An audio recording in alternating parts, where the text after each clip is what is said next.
What's up, YouTubers? It's me, Johnny, again. And this is part two of the coming default. And I just want to add a few more things. In the previous video, I was talking about how there's a real excellent possibility in 15 or 20 years, maybe less, there's going to be a great default in the United States. And what I mean by that is we'll start to see a cutback of all overall government spending, including Social Security, Medicare, and the military budget. And I said in the last video how I think our wars on terror will slowly wind down and come to an end because of lack of funding for these things. And I said the same thing with Medicare and Social Security. And what I said was, as we go into the next recession, which I think is in a year or two, but probably by next year, if not this year, we're going to see another a stock market crash like we saw in 2008, 2009, and we'll see a shattering of the dreams of the baby boomers.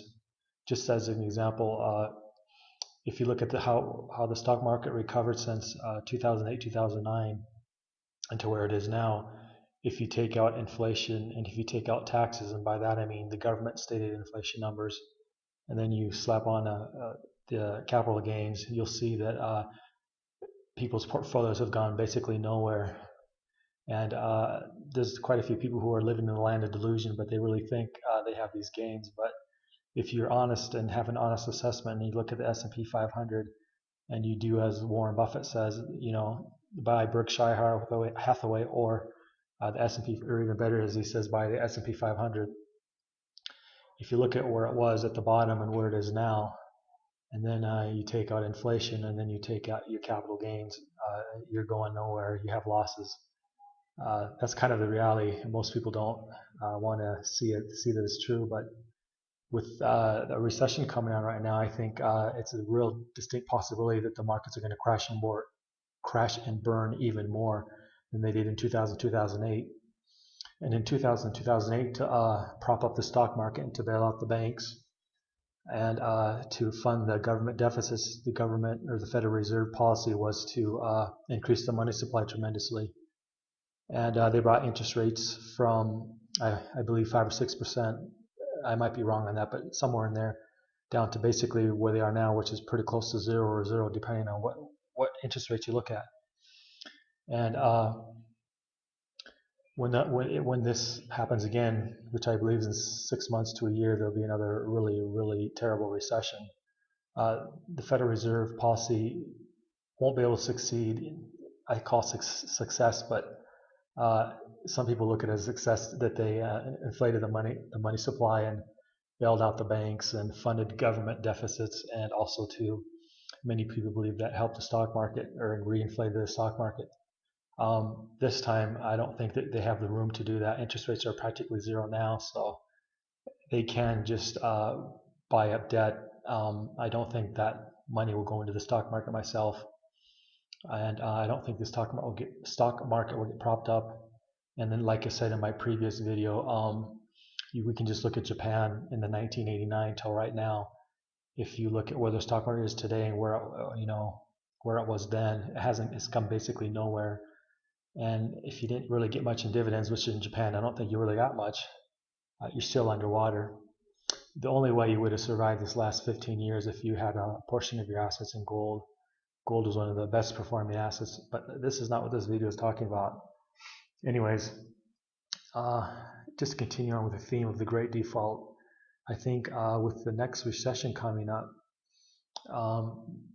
the Federal Reserve policies just won't be able to do what they did last time, which is kind of buy some time. In other words, what you've heard lately called kicking the can. They won't be able to kick the can much.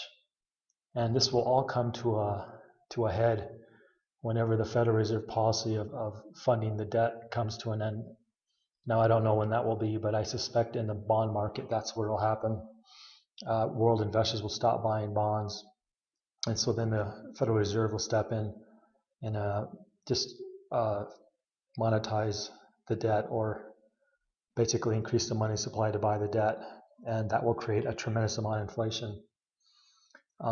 If it does not create inflation and the money supply goes into goes into the what do they call it? Well, if it doesn't go back into the banking system, what the Federal Reserve can do is put a penalty on banks to force them to lend this money out, so it will go back into the economy, and that will create a tremendous amount of inflation. So if that does happen, I can see a situation where inflation gets to 5, 10, 15, 20%, and that will really put a scare into the elites. It'll put a scare into the Federal Reserve, and then they'll say, and then they'll how can I put this? They'll not decrease the money supply, but just stabilize it. And just stabilizing the money supply will cause a really horrendous recession.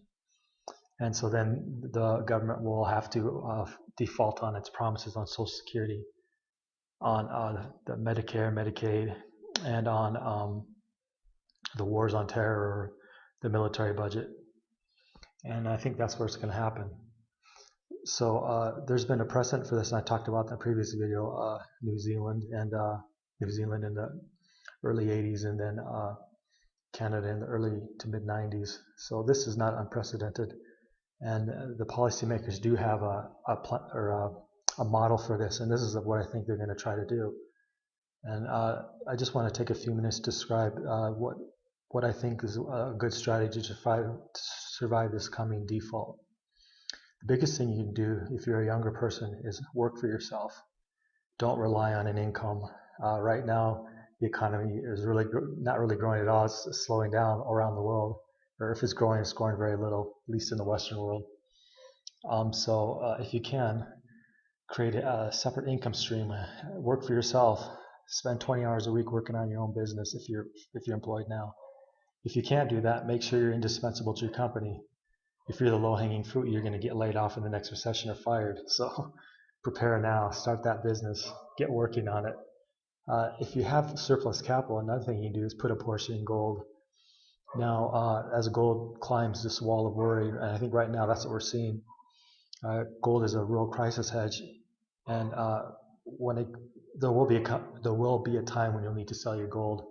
That's when we go into the next inflation and the government stabilizes the money supply. You'll want to sell your gold then. But until we get then, a good place to put a portion of your capital will be gold. That having been said, that's a pretty passive thing to do with your capital. A thing that you can do that's not so passive is to buy income producing real estate. By that I specifically mean single family homes. Florida would be a good place to start, or Arizona if you're in the Sun Belt. You want to go to where people are going to retire and where the economy is still growing. And that would be places like Texas, Florida, Arizona. But basically buy single family homes. And the strategy on that would be buy one house at a time, rent it out, and then buy another house, rent it out. And in other words, borrow $1 million, have your renters pay off the $1 million. That would be the strategy for real estate. And when we go into this next recession, you're going to get the opportunity to buy real estate at steep discounts if you're good at negotiation. So hone up on those negotiating skills and have a strategy in real estate if you can get away from passive investments and you're willing to do the homework and learn the skills to become an investor in real estate. The third thing you can do is possibly expatriate.